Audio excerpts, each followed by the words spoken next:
إياك نعبد وإياك نستعين اهدنا الصراط المستقيم صراط الذين أنعمت عليهم غير المغضوب عليهم ولا الضالين اللهم ارزقنا زيارة الحسين عليه السلام في الدنيا وفي الآخرة شفاعة الحسين عليه السلام واكتبنا مع زوار الحسين عليه السلام واجعلنا من الباقين في يدي الحسين عليه السلام واشرنا تحت لواء الحسين عليه السلام وادخلنا الجنة من باب الحسين عليه السلام بحق محمد وعليه الأطهار الصلوات.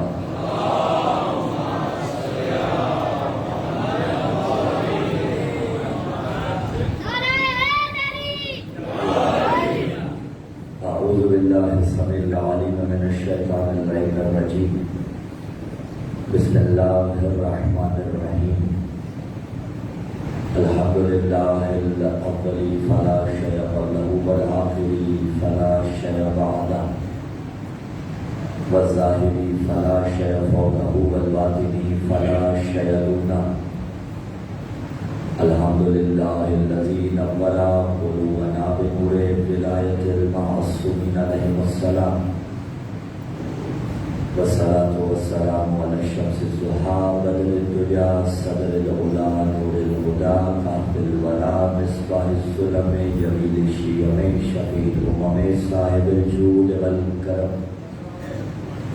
سید الثقلین نبی الحرمین امام القبلتین وسیلتنا فی الدارین محبوب رب المشرقین ورب المغربین جد الحسن والحسین ابو القاسم محمد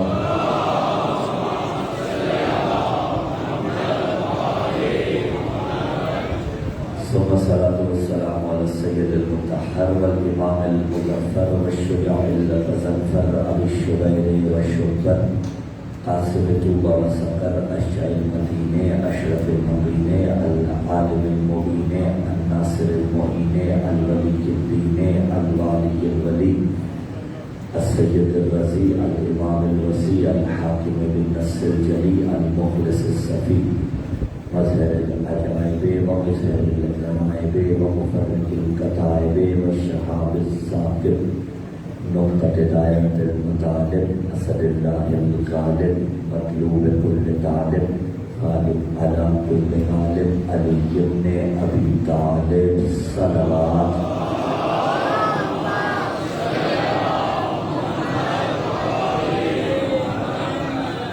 وعلى أهل بيت النبوة ومعدن الرسالة الذي أظهر له أنهم وطهرهم تطهيرا.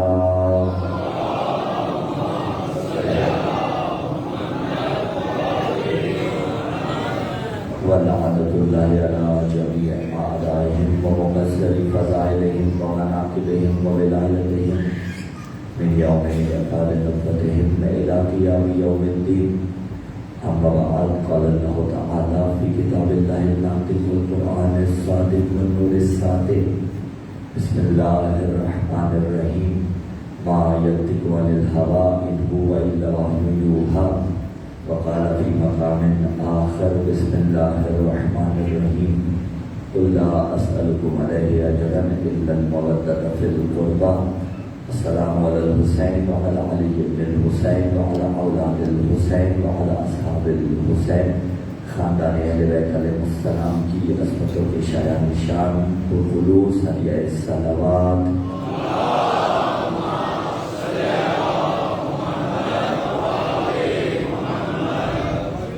دعا ہے خدا رب منان بحق کے فاتح شام بی بی حضرت زینب سلام اللہ علیہا. ان ایام ازاں میں اس خدای پر جہاں جہاں بھی صفِ ظاہر مظلوم کربلا بچھی ہوئی ہے خدا بند متعال اسے اپنی عافیت کے حساب میں رکھے. یا الہ العالمین ایام سید الشہداء حسین بن علی علیہ السلام کے صدقے میں ان ایام میں ہم سب کو اپنا تزکیہ نفس کرنے کی توفیق عطا فرما. ایسا تزکیہ نفس کے جس کو کرنے کے بعد ہم شہنشاہ دورہ مرکز دین و ایمان معاملہ سے زمان اجل اللہ تعالی فرج اور شریف کے لشکر میں شامل ہو سکے. خدا عرض میں جہاں جہاں بھی جو بھی شاہ کربلا کی عزاداری میں مصروف ہے میرے اللہ تجھے واسطہ اپنی عظمت و جلالت کا سزاداری کے صدقے میں اس کی اپنی دنیاوی پریشانیاں آسان فرمایا کہ اس بس میں چل کر آئے ہیں ساری دعائیں جو دلوں میں رکھ کر آئے ہیں پروردگار عالم ان کی دعائیں مستجاب فرمایا۔ بندے مومن ہے جن پہ قاتلانہ حملہ کیا گیا ان کے لیے خصوصی طور پر دعا میں کہا گیا دعا ہے مدار متعال باب الحوائے امام موسیٰ کاظم علیہ السلام کے صدقے میں انہیں شفاء کاملہ عاجلہ نصیب فرمائی۔ جملہ مرحومین جو اس جہان فانی سے رحلت فرما گئے بالخصوص جنہوں نے اس مقدس مسجد اور بارگاہ کو بنوایا اور آج وہ اگر اس جہان فانی میں موجود نہیں، ان کے اصحار ثواب کے لیے اور مرحومین کے اپنے اصحار ثواب کے لیے اور وہ جن کے لیے درود و فاتحہ پڑھنے والا کوئی نہیں اور شہنشاہ زمین و زمن کے ظہور میں تاجر کے لیے خلوص علیہ الصلوات۔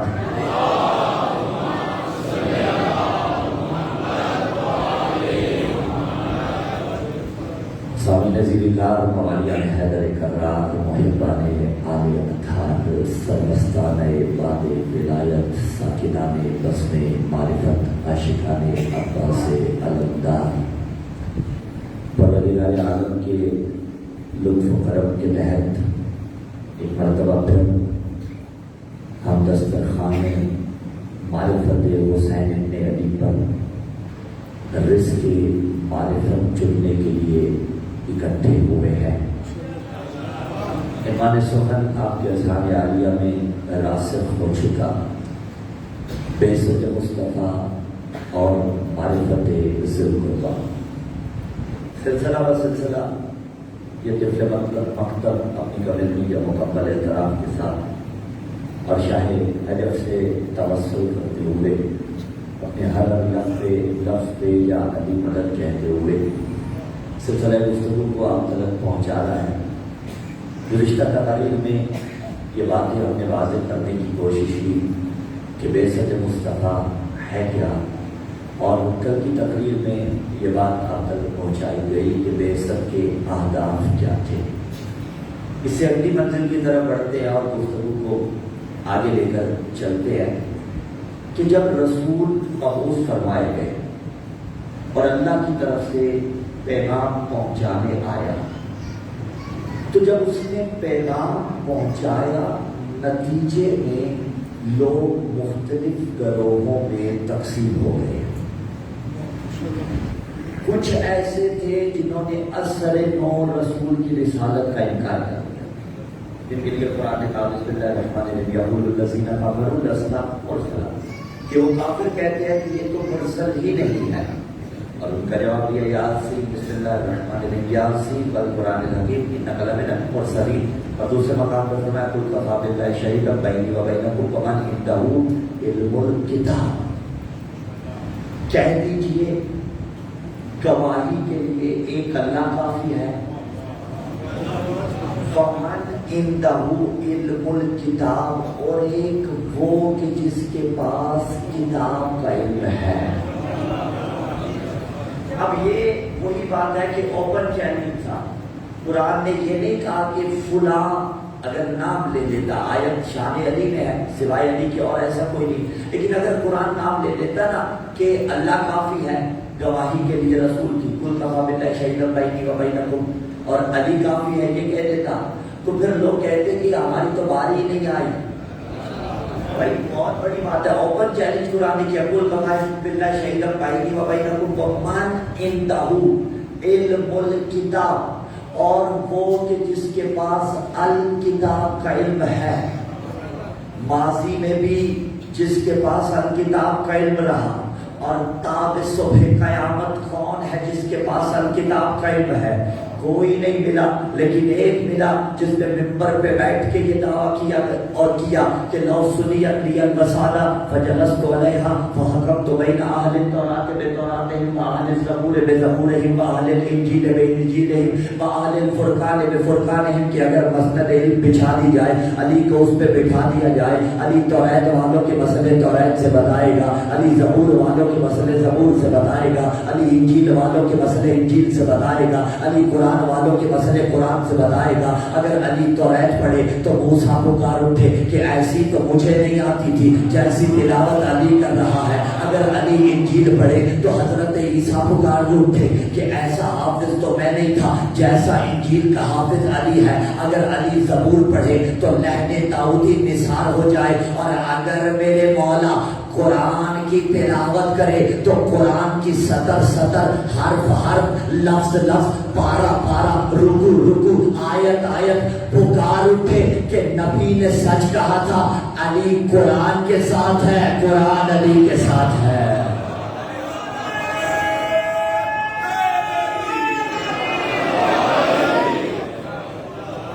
کوئی نہیں ملا جس کے پاس الکتاب کا علم ہو, کوئی نہیں ملا کہ جو مجسم علم ہو. کہ علم انسان کی تقدیر بھی تدبیر بھی ہے, علم افکار کی یلغار میں شمشیر بھی ہے, علم ہے حق کا صلہ عزت و توقیر بھی ہے, علم احمد بھی ہے حیدر بھی ہے شبیر بھی ہے, علم اسلام کے گلشن میں کلی بنتا ہے, حق کے ممبر پہ اگر ہو تو علی بنتا ہے.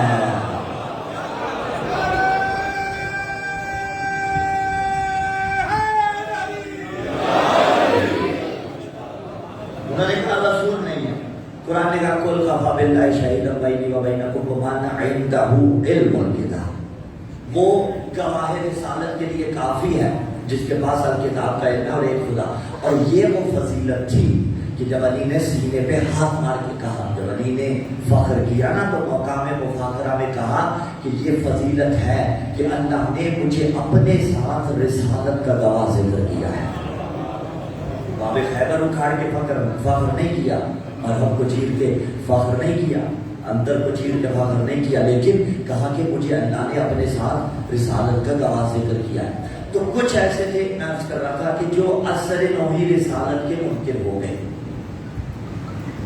کچھ ایسے تھے کہ جنہوں نے سب کچھ نبی سے لے لیا. جب بعثت مصطفیٰ کے بعد رسول اللہ صلی اللہ علیہ وسلم نے دین پہنچانا شروع کیا تو کچھ ایسے تھے جنہوں نے سب کچھ لے لیا. یعنی جو رسول نے کہا, جو رسول نے کیا, جو رسول چاہتے تھے انہوں نے رسول اعظم صلی اللہ علیہ وسلم سے وہ لے لیا. اگلی منزل پہ وہ آئے جنہوں نے کچھ لے لیا کچھ چھوڑ دیا. یعنی مرضی کا لے لیا, جو مرضی کے برخلاف تھا اسے چھوڑ دیا. یعنی جس میں مصلحت تھی اسے لے لیا, جس میں مصلحت نہ تھی اسے چھوڑ دیا. یہ ایسا ہی تھا, جہاں نفع ہوا اسے لے لیا, جہاں نقصان ہوا اسے لے لیا. یعنی انہوں نے دو چہرے اپنائے. بابا جو دو چہرے اپنا لے اسی کو تو منافق کہا جاتا ہے. تھوڑا لے لیا تھوڑا چھوڑ دیا, جو ان کے مقصد کا تھا. بڑے بڑے ایسے تھے, نمازیں لیتے رہے, روزے لیتے رہے, حج لیتے رہے, زکوٰۃ لیتے رہے, وحدانیت خدا کی لیتے رہے. اچھا پھر ایک لہجے کو رکنا چاہتا ہوں. نبی نے جو کچھ دیا دو طریقوں کا تھا. بعض وہ تھا جو حضوری طور پر پیش کیا, بعض وہ تھا جو حضوری طور پر پیش نہیں کیا بلکہ غیبی طور پر پیش کیا. دیکھیے حاضر ہی سے حضور نکلا نا, یہ حضور والا حضور نہیں, انہیں بھی حضور اسی لیے کہا جاتا. حاضر ہی سے حضور نکلا. کیا مطلب؟ آپ سارے اس وقت مجلس سماعت فرما رہے ہیں نا, آپ حضوری طور پر مجلس سماعت فرما رہے ہیں. اور یہ جو سوشل میڈیا کی وساطت سے یا میڈیا کی وساطت سے سماعت فرمائی جا رہی ہے یا سماعت فرمائی جائے گی, ہر وہ سامع جو سوشل میڈیا یا میڈیا کی وساطت سے ہمیں سنے گا وہ حضوری سامع نہیں ہوگا, وہ غیر حضوری سامع ہوگا. یعنی یہاں پر موجود نہیں ہوگا. حضوری سامع وہ جو یہاں پر موجود ہے. ٹھیک ہے, نبی نے حضوری طور پر بھی چیزیں پیش کی اور غیر حضوری طور پر بھی چیزیں پیش کی, لیکن جو غیر حضوری طور پر پیش کی انہیں بھی مان لیا گیا. سب سے پہلی چیز جو غیر حضوری طور پر پیش کی وہ تھی وحدانیت. نبی نے کہا اللہ ایک ہے, انہوں نے دیکھا تھا لیکن مان لیا. شیطان دیکھا نہیں تھا لیکن مان لیا. جنت دیکھی نہیں تھی لیکن مان لی، جہنم دیکھی نہیں تھی لیکن مان لی، برزخ دیکھی نہیں تھی لیکن مان لی، سوال و جواب دیکھے نہیں تھے لیکن مان لیے، منکر نکیر دیکھے نہیں تھے لیکن مان لیا، جبرائیل دیکھا نہیں تھا لیکن مان لیا۔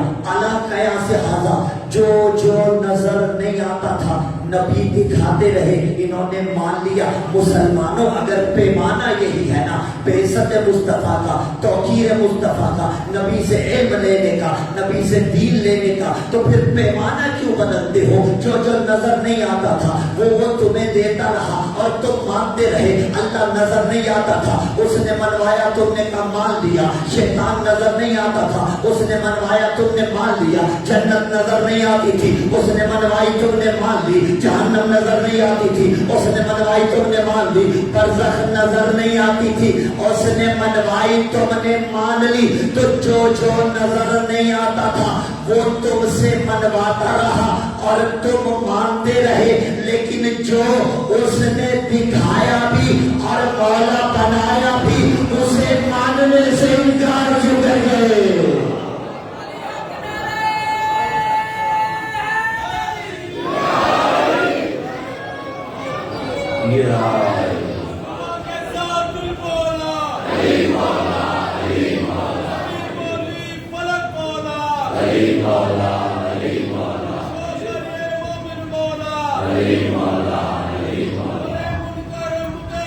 یہ بہت اچھا ہے، سلام پڑھیے محمد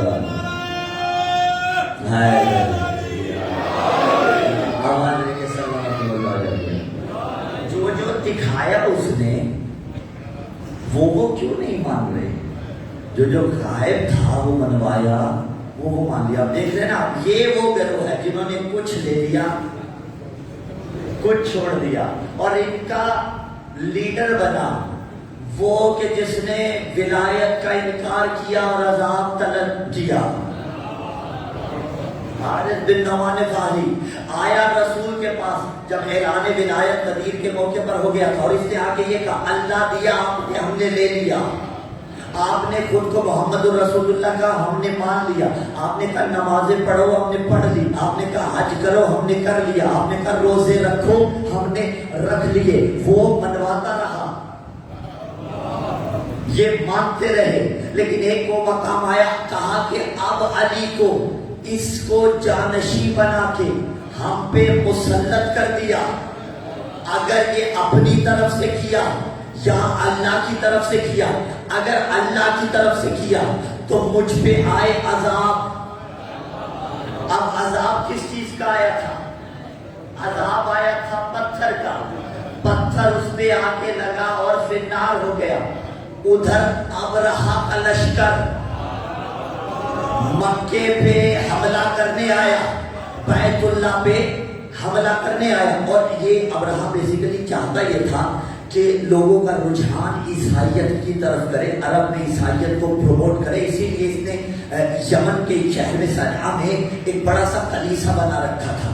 یہ چاہتا تھا کہ توجہ وہاں ڈائیورٹ کروائی جائے، یہاں سے توجہ ہٹائی جائے۔ جو میں آپ کے حوالے کر دوں گا، نبی نے فرمایا تھا یا علی مثلو کا مثل الکعبہ، اے علی تیری مثال کعبہ کی مثال ہے، یعنی علی کی مثال کعبہ کی مثال ہے۔ جو آپ کے حوالے کرنا ہے، اس نے چاہا کعبہ سے توجہ ہٹے۔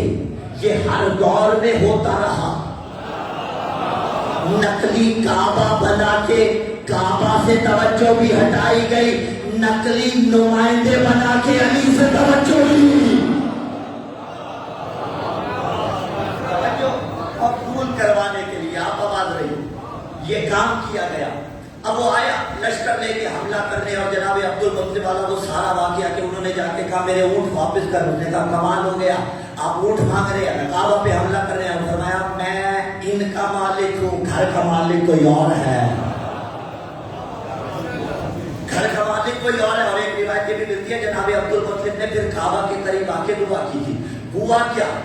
علم تر کیف فعل ربک باصحاب الفیل، اللہ نے ابرہہ کے لشکر کو فنار کرنے کے لیے بہت بڑوں پرندوں کا لشکر بھیجا، چھوٹے چھوٹے پرندے، روایتوں نے کہا ان کی چونچ میں ترمیہم بحجارۃ من سجیل، یہ آیت نے کہا، اور روایتوں نے کہا ایک پتھر چونچ میں تھا، 2 پتھر پنجوں میں تھے، ایک پتھر چونچ میں تھا، 2 پتھر پنجوں میں تھے، 3 پتھر انہوں نے برسائے، ایک پتھر چونچ میں لیا ہے، 2 پنجوں میں، یا اگر ایک چونچ میں بھی ہو، پتھر انہوں نے برسائے۔ وہ حملہ کرنے آیا تھا کعبہ پہ، اللہ نے پتھر برسائے ابابیل کے ذریعے۔ ادھر حارث بن نعمان فہری نے علی کی ولایت کا انکار کیا، اللہ نے پتھر کے ذریعے عذاب دیا، یعنی بتا دیا کعبہ کے منکر کو عذاب بھی پتھر سے دوں گا، مولود کعبہ کے منکر کو عذاب بھی پتھر سے۔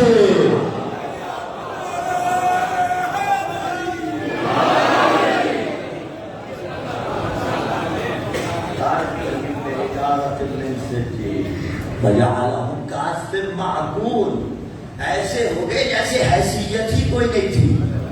میں لفظ کہہ دوں کیوں، حق کے مقابلے میں آئے تھے، اور یہ ناطق قرآن میرے اور آپ کے مولائی کا فرمان ہے، من صارع الحق صرعہ، کہ جو حق سے ٹکرائے گا حق اسے پچھاڑ کے رکھ دے گا، یعنی اس کا کچھ بھی باقی نہ بچے گا۔ حق سے ٹکرانا اتنی جسارت ہوتی ہے، میں جوانوں کو یہاں پیغام دوں اور بات آگے بڑھاؤں۔ میں جوانوں، قتل گناہ کر کے، پہلی چیز تو یہ کہ گناہ کرنا ہی نہیں ہے، لیکن گناہ کرنے کے بعد عذر تلاش کرنا کہ اس وجہ سے گناہ ہوا تھا، یا ڈٹ جانا، یا سینہ تان کے گناہ کو بیان کرنا، عذر گناہ بدتر از گناہ، یہ حق سے ٹکرانا ہے۔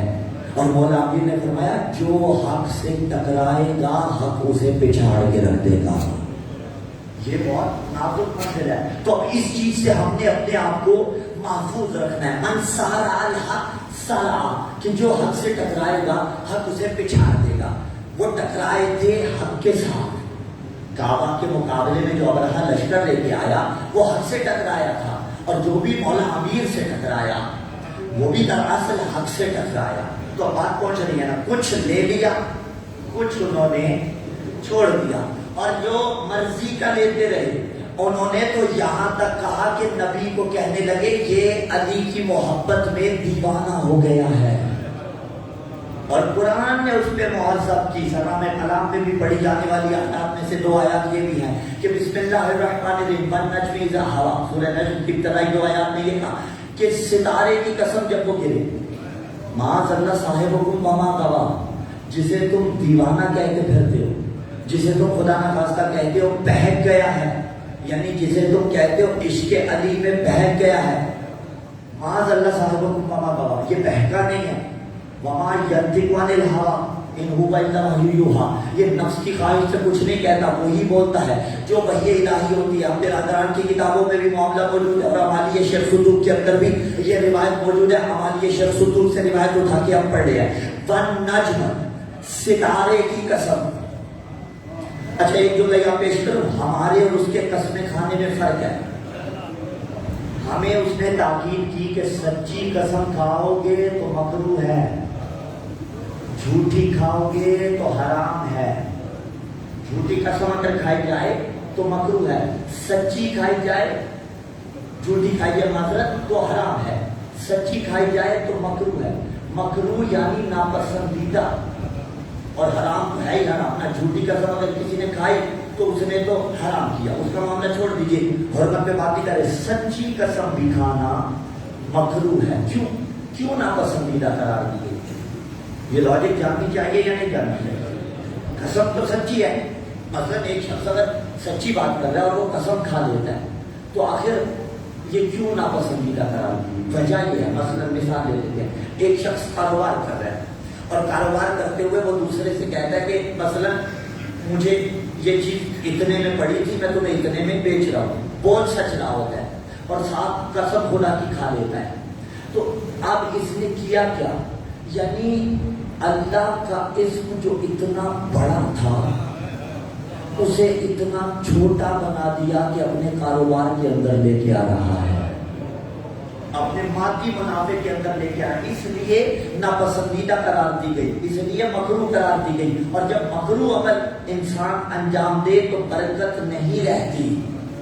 اب کاروبار میں رزق تو حلال ہوگا لیکن برکت نہیں رہے گی. برکت کیسے آئے گی کہ جب ان قسموں سے بھی اوائڈ کیا جائے دیگر معاملات میں بھی. تو ہمارے قسم کھانے کو اس نے پسند نہیں کیا، خود قسمیں کھا رہا ہے، والعصر والتین والزیتون. کیوں کھا رہا ہے؟ اس لیے کہ وہ بعد میں زور پیدا کرنا چاہتا تھا. جب کلام میں تاکید پیدا کرنی ہو تو قسم کھائی جاتی ہے. اب اس نے کہا والنجم، ستارے کی قسم. اچھا روایت کو پہلے پیش کر لوں جو بیان فرمایا کہ ہماری شیخ صدوق سے روایت پڑھنے لگو، اس کے بعد پھر بیان کروں گا کہ ستارے کی قسم کیوں کھائی اور ستارے کے مقام کی اہمیت کیا ہے. ہماری شیخ صدوق کی روایت کے نبی نے فرمایا عشاء کی نماز کے بعد، ابن عباس روایت کرتے ہیں، عشاء کی نماز کے بعد صحابہ بیٹھے ہوئے تھے اور نبی نے کہا کل فجر کے وقت ایک ستارہ اترے گا اور جس کے دروازے پہ اترے گا وہ میرا جانشین ہوگا، میرا وزیر ہوگا، میرا خلیفہ ہوگا. اب یہ بھی اوپن چیلنج نبی نے پھر دے دیا، اترے گا. یہ نہیں بتایا کس کے دروازے پہ اترے گا، یہ کہا اترے گا. اب حسرت تھی سب کی یا نہیں تھی کہ ہمارے دروازے پہ اترے؟ میں کہوں گا بڑی حسرتوں میں گزری تھی بعض لوگوں کی زندگیاں. ان میں سے 3 حسرتیں بتانے لگا ہوں. ایک یہ حسرت کہ ستارہ ہمارے دروازے پہ اترے، ادھر نبی نے مباہلہ میں کہا تھا کہ کل سچے جائیں گے، ادھر خیبر میں بھی کچھ کہا تھا. تو بڑی حسرتوں میں گزری ان کی زندگیاں. کبھی ستارے کو در پہ اتروانے کی حسرت، کبھی سچے بن کے مباہلہ میں جانے کی حسرت، اور کبھی مرد بن کے علم خیبر میں لے جانے کی حسرت.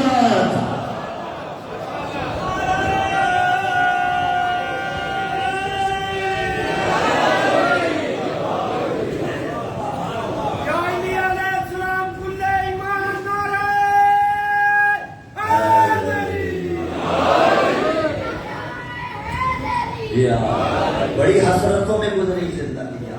ہاں حسرتیں تھی. کہا کہ ستارہ جس کے دروازے پر اترے، یہ حسرت میں گزری، کاش ہمارے پاس اتر جائے. کہا کل سچے جائیں گے، یہ حسرت میں گزری. کہا کل علم مرد کو دوں گا، لأعطين الراية غدا رجلا كرار غير فرار يحب الله ورسوله ويحب الله ورسوله. اللہ اور اس کا رسول بھی اس سے محبت کرتے ہوں گے، وہ بھی اللہ اور اس کے رسول سے محبت کرتا ہوگا.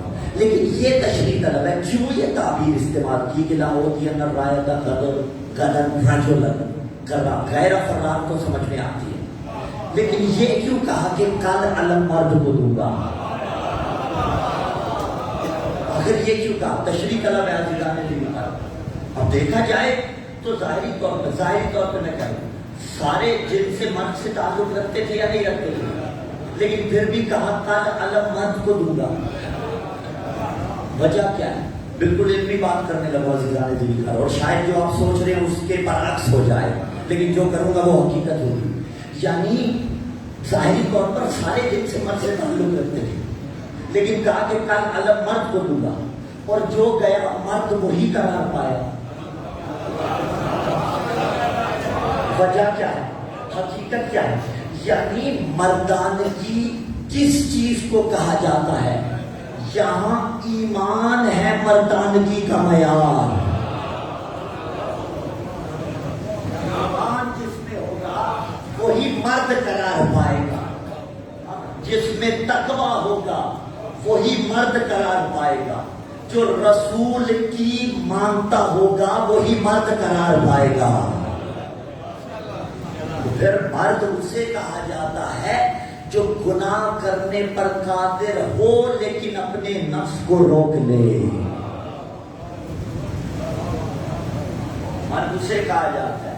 بیٹے کی شادی پر پیسہ خدا نے دے رکھا ہو، مثلا لگا سکتا ہو، کانسرٹ کروا سکتا ہو، کچھ اور کروا سکتا ہوں، ہر لول آپ کی محفل کرا سکتا ہوں، لیکن اپنے نفس کو روکے کہ اگر اللہ نے 14 کا صدقہ عطا کیا ہے میں وہ عمل انجام نہیں دوں گا جو 14 سے دوری کا باعث بنتا ہے۔ مرد اسے کہا جاتا ہے، مرد اسے کہا جاتا ہے۔ یہ نہ ہو کہ میں اگر یہ عمل انجام نہیں دوں گا میری برادری مجھ سے ناراض ہو جائے گی۔ ہوتا ہے نا شادیوں کے معاملے میں یہ بہت ہوتا ہے، مولانا ایک ہی تو ہمارا بیٹا ہے، اور یقین مانیے پرسنلی طور پہ میں یہ ملت کا شکوہ سمجھ لیں یا کچھ اور سمجھ لیں، میں شادی کا نکاح پڑھانے نہیں جاتا بھائی۔ اب ناراض ہو تو ناراض ہو، بہت سے لوگ اس بات پہ بگڑ جاتے ہیں یہ کیا بات ہے کیوں نہیں آتے، پر یہی تو بات ہے نا، پہلے ہر وہ کام کریں گے جس کی شریعت نے ممانعت کی، بعد میں کہیں گے قبلہ صاحب ذرا برکت کی دعا فرما لیجیے۔ یہ انصاف نہیں ہے، یہ عدالت نہیں ہے، یہ مذاق ہے دین کے ساتھ۔ سوری ٹو سے معاف کیجیے گا، حقیقت یہ ہے، بلکہ دین کے ساتھ اعتدال یہ ہے کہ ہر وہ کام خوشی میں انجام دیا جائے کہ 14 تمہاری خوشیوں میں بھی شریک ہو سکے۔ حقیقت یہ ہے، ہمیں غم میں آل محمد یاد آتے ہیں اور آئیں گے بھی نا، جب اپنے یاد نہیں آئیں گے تو کون یاد آئے گا؟ ہاں گھر سے اللہ نہ کرے جنازہ نکلے تو بات سخت نہیں ہوگی، ہماری ہو تو دیوار پہ ماریے گا، لیکن الحمدللہ آپ کو تحمل ہے اس معراج کے، بزرگوں کے لیے نہیں، جوانوں کے واسطے پیغام پہنچا رہا ہوں، تفکر دے رہا ہوں سوشل میڈیا کے ذریعے آپ کو۔ گھر سے جنازہ نکلے تو کیسے نکالتے ہیں؟ اللہ نہ دکھائے آپ کو یہ منظر، کسی کو نہ دکھائے، لیکن گھروں سے جنازے موت تو طرف حقیقت ہے، کیسے نکالتے ہیں؟ علم کے سائے میں نوحہ پڑھتے ہوئے گھر سے جنازہ اٹھاتے ہیں نا، تکبیر کہتے ہوئے گھر سے جنازہ اٹھاتے ہیں۔ کیا ہوا؟ فوتگی میں آل محمد یاد آئے، جو ہی کوئی کام آئے عباس کے علم کے پاس جاتے ہیں، جو ہی کوئی کام آئے امام زمان کو پکارتے ہیں، پکارنا بھی چاہیے، وہ مدد کو آتے بھی ہیں، بندہ مومن کو غم میں دیکھ ہی نہیں سکتے، لیکن خوشی میں آل محمد ہمیں یاد نہیں آتے۔ کبھی ہم نے یہ جرات کی کہ اپنے گھر میں بیٹے یا بیٹی کی شادی اور پہلا شادی کا دعوت نامہ وقت کے امام کے نام لکھے، 2 رکعت نماز مصلی پہ پڑھ کے استغاثہ بلند کرے، مولا میرے گھر میں خوشی ہے تشریف لائیے گا۔ تو ذرا سوچئے پردہ غیب پہ بیٹھا ہوا وہ امام کتنا پریشان ہوتا ہوگا، مجھے غمی میں تو یاد کرتے ہیں، خوشیوں میں بھول جاتے ہیں، لیکن خوشی میں یاد کب کیا جائے گا؟ جب خوشی اس معیار کی ہوگی۔ تو بات پہنچ رہی ہے نا، مرد وہ ہوتا ہے کہ نفس کہے سویا رہے، شدید سردی ہے، کیوں اٹھے گا بستر سے، لیکن نفس جب یہ کہہ رہا ہے، مرد وہ ہوتا ہے کہ نہیں اٹھ نماز فجر ادا کر۔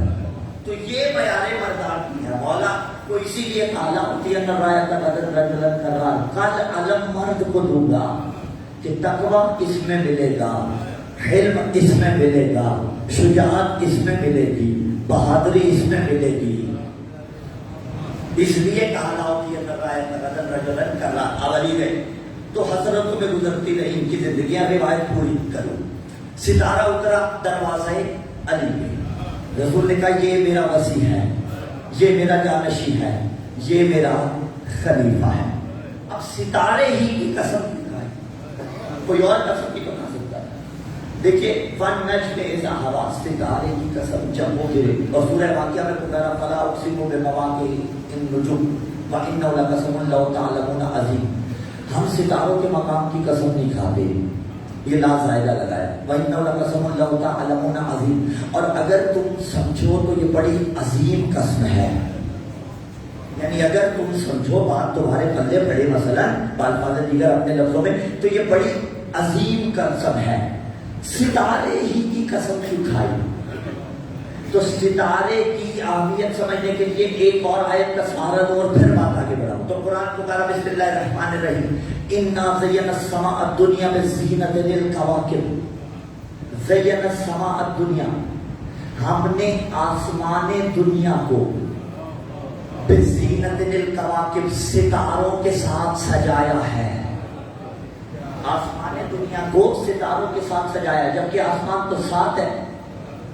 زَيَّنَا السَّمَاءَ الدُّنْيَا، آسمان دنیا کہا، اس کا مطلب ہے صرف دنیا والے آسمان کی بات ہو رہی ہے کہ جتنی معلومات ہمارے اور ہم تک پہنچتی ہیں نا، یہ جو ناسا نئی نئی تحقیقات ہم اور آپ تک پہنچاتا ہے، یہ جو سولر سسٹم سے متعلق جو نئی نئی تحقیقات ہمارے اور آپ تک آتی ہیں، یہ جو نظام شمسی سے متعلق معلومات ہمارے اور آپ تک پہنچ رہی ہیں، یہ جو گلیکسیز کے بارے میں انسان کو ناقص انفارمیشن ہے، یہ ساری کی ساری انسان کا نقص ہے. کمال تو نہیں ہے نا؟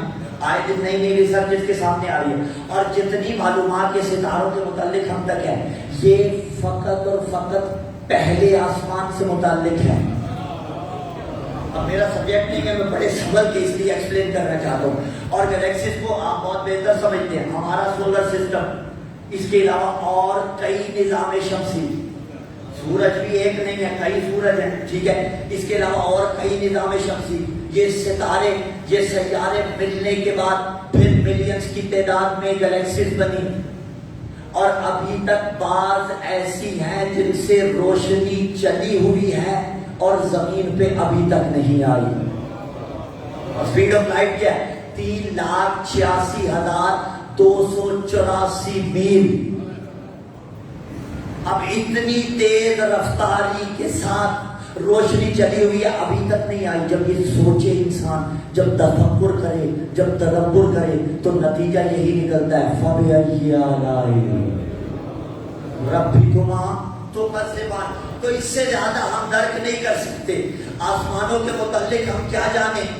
ہم تو ہوائی جہاز میں اگر سفر کریں تو جب بادلوں سے اوپر جائے، اور اگر کسی کا سفر پہلی مرتبہ ہو تو وہ تھوڑا حیران ضرور ہوتا ہے کہ یہ کیا ہو گیا، یہ انسان نے کیا بلا بنا دی کہ یہ ہوا میں اڑنے لگ گیا.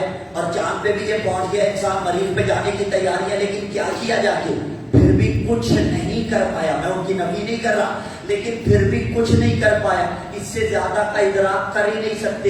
اس عالم میں تفکر کرو گے تو حیرت کے سمندر میں ڈوب جاؤ گے. اب ایک ملا جس نے یہ کہا سلونی سلونی قبل ان تفقدونی، اور اس سے بڑھ کے کہا انی اعلم بالطرق السماء من طرق الارض. علی زمین کی نسبت آسمان کے راستے زیادہ بہتر جانتا ہے.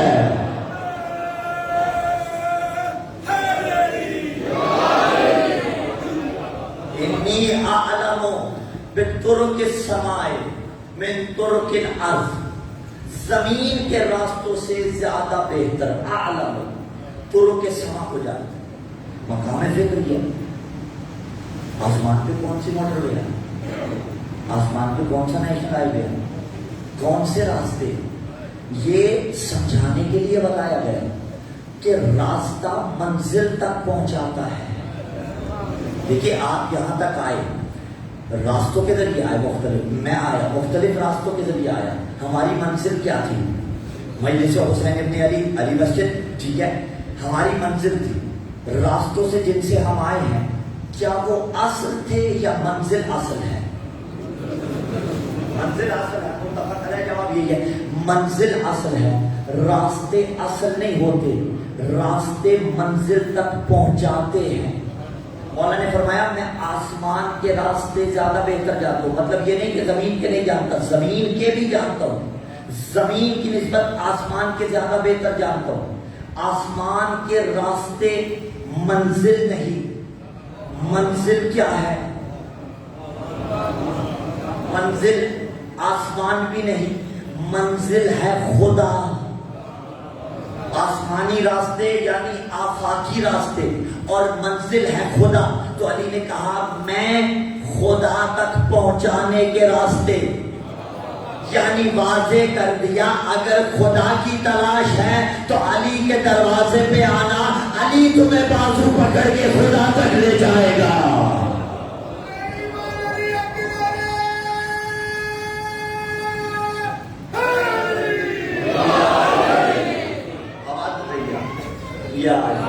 اب دیکھیے راستے اصل نہیں ہوتے، راستے منزل تک لے کے جاتے ہیں. اور میں لطیف سا جملہ یہاں پہ کہنا چاہتا ہوں، لیکن تھوڑا تمہید طلب ہے. بدون تمہید کہہ دوں تو شاید لگے کہ جوش خطابت کا جملہ تھا. نہیں، جوش خطابت کا نہیں، ہوش ایمانی کا جملہ ہے. لیکن جملہ یاد رکھیے گا، راستے اصل نہیں ہوتے، راستے منزل تک لے کے جاتے ہیں. آج جو معصوم کی زیارت کو ہم جاتے ہیں، زیارت کا فلسفہ یہ ہے نا کہ ایسے جاؤ جیسے خود اس صاحب قبر کو ملنے جا رہے ہو. ایسا ہے یا نہیں ہے؟ اور کنیکٹنگ فلائٹ مثال سے بور تو نہیں ہو جاتی ہے، لیکن بچے بھی ہوتے ہیں نا، تقریب ذہنی ہوتی ہے، ان کو بھی تو ساتھ ملانا ہوتا ہے، اس لیے مثال دے رہا ہوں۔ ایک شخص نے کنیکٹنگ فلائٹس کا فلسفہ آپ بہتر جانتے ہیں، ٹھیک ہے، 7-8 گھنٹے اسٹے بھی کرنا پڑ جاتا ہے۔ جانا ایک شخص نے نجف تھا فار ایگزامپل، فلائٹ اس کی تھی کنیکٹنگ، اچھا ویسے تو وہ باہر نکلنے نہیں دیں گے، سمجھ لیں ویا شارجہ تھی، ویسے تو وہ باہر نکلنے نہیں دیں گے، لیکن اگر شارجہ کا ویزا بھی پاسپورٹ پہ لگوا لیا اور وہاں پہ 8-9 گھنٹے کی جو کنیکٹنگ فلائٹ میں اسٹے تھا اس کے لیے باہر نکلے گھومنے پھرنے اور اسی میں مگن ہو گئے، اور خدا نخواستہ یہ کہا چھوڑو آگے جانے کو، میں یہی گھومتا ہوں، یہی رونقیں دیکھتا ہوں، جو کچھ پاس تھا سارا لگایا، واپس آ گئے، واپس آ گئے۔ یہ توہین کی یا نہیں کی؟ بولیے نا، کی یا نہیں کی؟ ایسا کوئی کرتا نہیں ہے۔ میں نے وقت مثال دی، راستے میں بھٹک گئے تھے، جس تک جانا تھا اس تک پہنچے نہیں، تو جس کے پاس جا رہے تھے اس کی توہین کی۔ علی نے فرمایا میں زمین کے راستوں سے بھی زیادہ بہتر آسمان کے راستے جانتا ہوں۔ بابا یہی تو بتانا ہے کہ جو میدان جنگ سے بھاگ کے واپسی مدینے کا راستہ بھول جائے وہ اور ہوتے ہیں، جو فرش پہ بیٹھ کے عرش کے راستے بتائے وہ علی بنتا ہے۔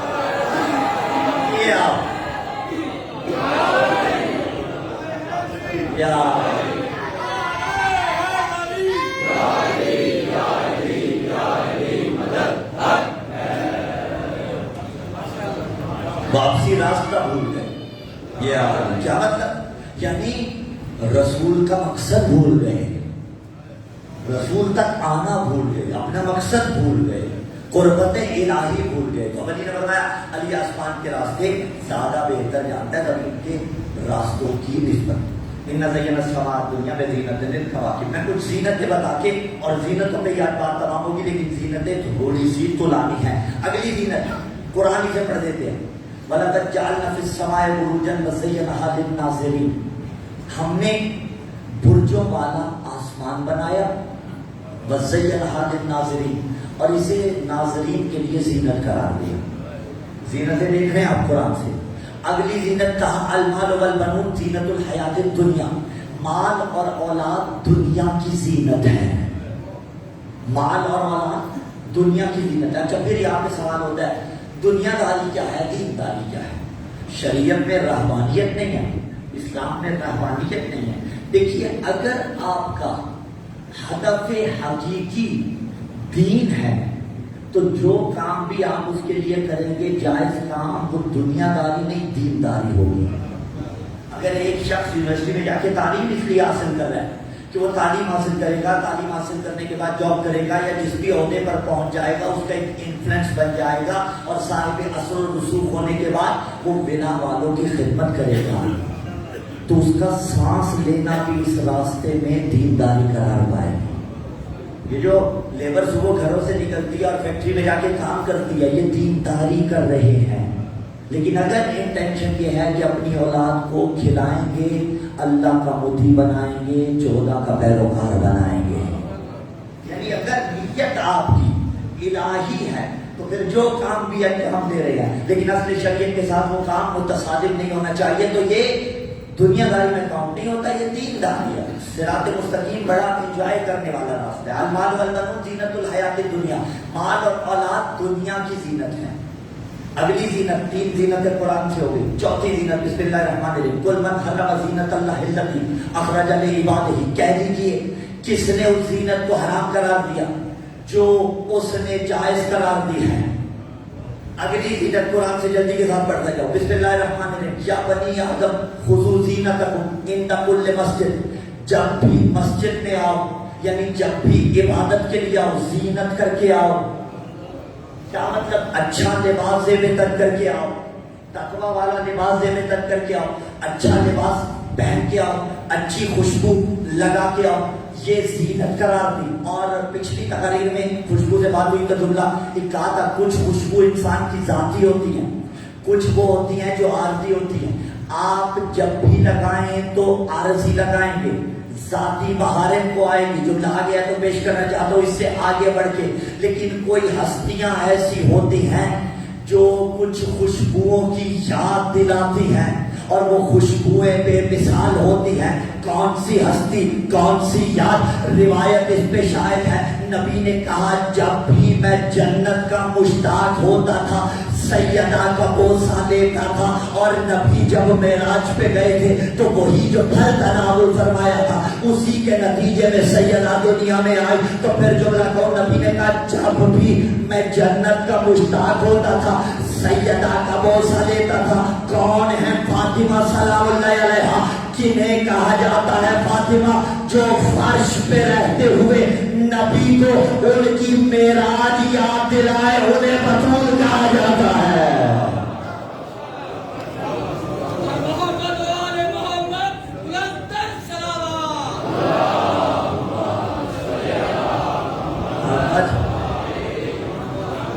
جس نے زینت کو حرام قرار دیا تو زینت سمجھ رہے ہیں نا. کبھی کہا برج والا آسمان زینت، کبھی کہا ستارے زینت، کبھی کہا مال اور اولاد زینت، کبھی کہا جب عبادت کے لیے آؤ تو زینت کر کے آؤ. اس سے آگے بڑھ کے کہا اِنَّ جَعَلْنَا عَلَى الْأَرْضِ زِینَةً لَهَا، ہم نے زمین میں جو کچھ قرار دیا ہے وہ زینت قرار دیا ہے. اب قرآن سے زینتیں پڑھی اور روایت کا سہارا بہار الانوار سے لے کے بتاؤں گا کہ زینت کون ہے. قرآن نے زینتیں پڑھی اِنَّ زَيَّنَا السَّمَاءَ الدُّنْيَا بِزِینَةٍ لِلْکَوَاکِب، کبھی کہا ستارے زینت ہے، کبھی کہا برجوں والا آسمان زینت ہے، کبھی کہا مال زینت ہے، کبھی کہا اولاد زینت ہے، کبھی کہا زینت بن کر کے آؤ، کبھی کہا زینت کیوں حرام کرتے ہو اپنے اوپر. اب قرآن نے اتنی زینتیں بتائی اور ایک مقام ایسا آیا جب صاحب بہار الانوار نے بھی اس روایت کو لکھ دیا، جب بہار میں روایت ملی. اب قرآن کی آخری آیت کہ اِنَّ جَعَلْنَا، ہم نے زمین میں جو کچھ قرار دیا ہے وہ زینت قرار دیا ہے. اور اب بہار کی روایت ہے کہ زینت الارض رجال و زینت الرجال علی ابن ابی طالب، کہ زمین کی زینت مرد ہے اور مردوں کی زینت ابو طالب کا بیٹا علی.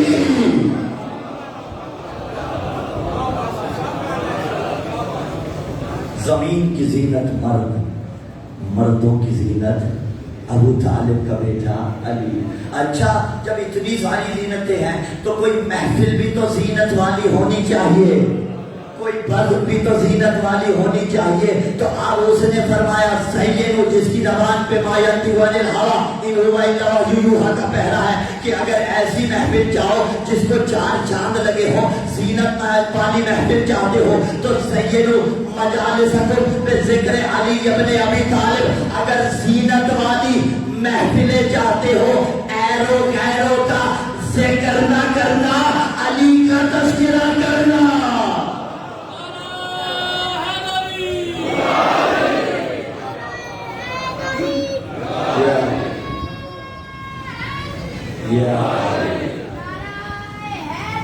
یا اگر زینت والی محفل چاہتے ہو زینوا مجالسکم بذکر علی ابن ابی طالب، علی کا ذکر ہماری مجالس کی زینت ہے، علی کا ذکر ہماری پہچان ہے. ہم نہ تھے یہ ذکر تھا، ہم نہ رہیں گے یہ ذکر رہے گا. اگر امت نے ظلم نہ کیے ہوتے نا تو پھر شاید ان محفلوں میں فقط فضیلتوں کا تذکرہ ہوتا، مصیبتیں نہ پڑھی جاتی. لیکن ظلم امت نے اتنے کر دیے. حضرت 28 رجب کو حسین مدینہ سے چلے ہیں، 3 شعبان کو کربلا میں آئے ہیں. 3 شعبان سے لے کر 8 ذوالحجہ تک حضرت مکہ میں آئے. 3 شعبان، 3 شعبان سے لے کر 8 ذوالحجہ تک مکہ میں رہے. مدینہ سے نکلے، مکہ آئے 4 سے 5 دنوں میں. اور اس کے بعد 4 ماہ اور کچھ دن تک مکہ میں حسین نے قیام کیا۔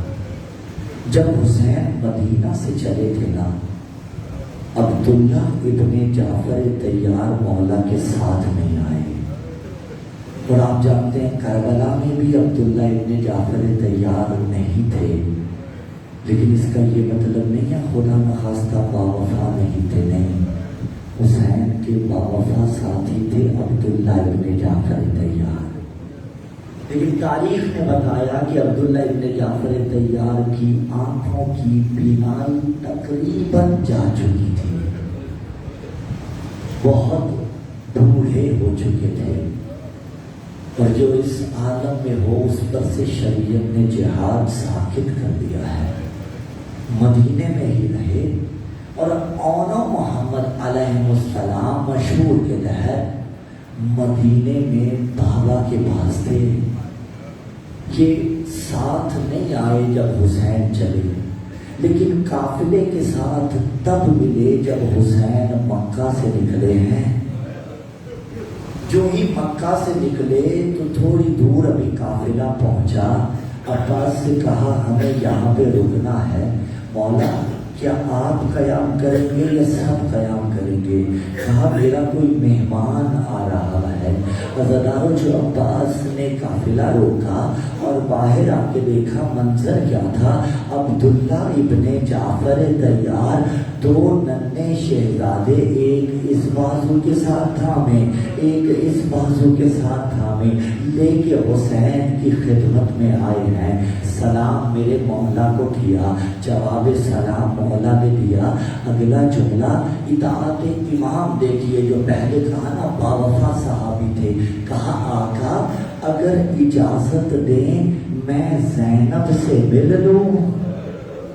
اجرکم اللہ۔ حسین نے کہا کیسی بات کر رہے ہیں، وہ آپ کا حرم ہے، مجھ سے اجازت کیوں طلب کر رہے ہیں؟ کہا نہیں، آپ وقت کے امام ہیں۔ اطاعت امام کا سلیقہ عبداللہ ابن جعفر طیار سکھا رہے ہیں۔ ادھر بیوی کو بھی اطلاع مل گئی کہ عبداللہ آئے ہیں، پریشانی کے عالم میں تھی، خدمت عالیہ سلام اللہ علیہ میں گئے، جناب عبداللہ سلام کیا، بیوی نے جواب دیا، اور بعد از جواب اگلی بات بیوی نے خود کہہ دی، کہا دیکھیے عبداللہ اگر آپ مجھے لینے آئے ہیں تو آپ کا حکم ماننا واجب ہے، اطاعت ضروری ہے شوہر کی، میں آپ کے ساتھ چلی تو جاؤں گی لیکن زینب جیتے جی مر جائے گی۔ اللہ، زینب سلام اللہ علیہ حسین کو چھوڑ کے جیتے جی مر جائے گی۔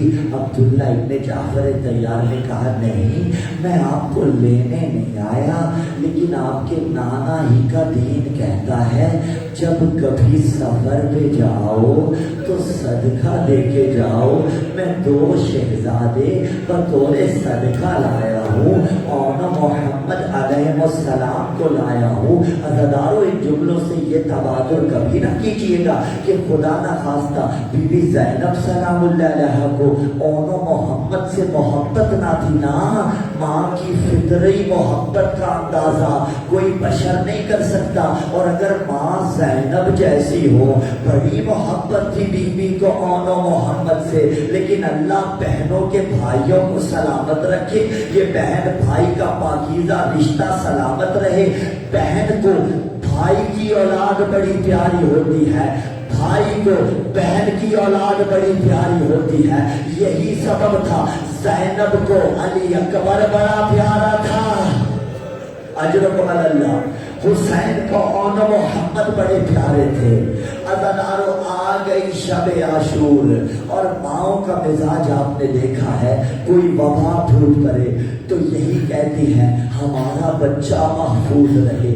ماں کبھی اپنے بچے پہ پریشانی نہیں دیکھ سکتی، اور کجا کوئی ماں بچے کی مرنے کی دعا مانگے، ایسا نہیں ہوتا۔ وہ تو کہتی ہے اس سے پہلے مجھے موت آ جائے اور میری عمر بھی اللہ اسے لگا دے، لیکن کربلا والی ماؤں کی محبتوں پہ قربان ایک ایک بیوی اپنی اولاد کو کہتی تھی اکبر سے پہلے تو نے مارے جانا ہے، حق پر موجود ہو اور تو زندہ رہے، اس کا حق تجھے نہیں دیا جائے گا، تو پھر کیا سوچ رہے ہیں؟ کس طرح سے زینب سلام اللہ علیہا نے آن محمد کو تاکید کی ہوگی، لیکن عزادارو جب بھی ماموں سے اجازت لیتے تھے ماموں اجازت نہ دیتے تھے، اور جب بھی ماں دیکھتی تھی یہی کہتی تھی آن محمد بیٹے ابھی تک زندہ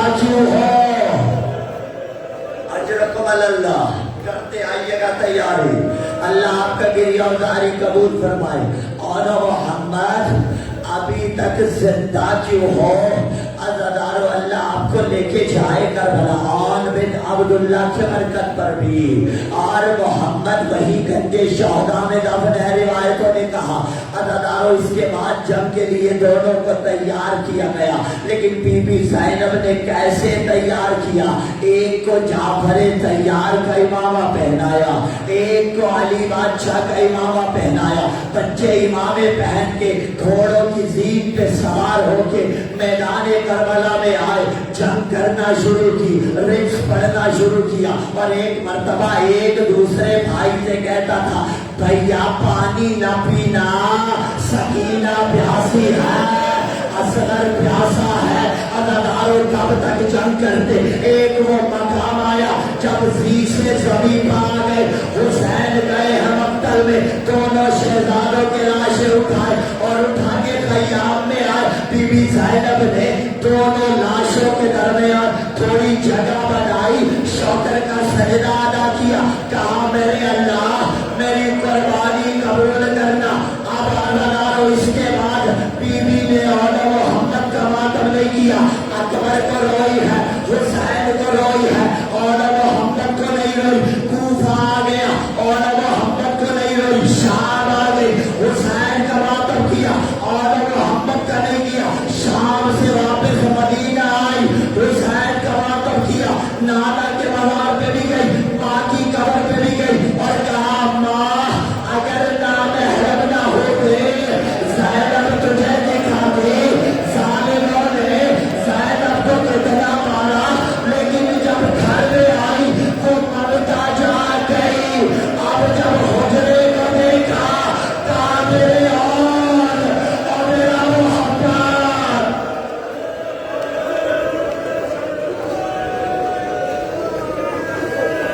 قالوا انا لله وانا اليه راجعون، الا رحمة الله على القوم الظالمين۔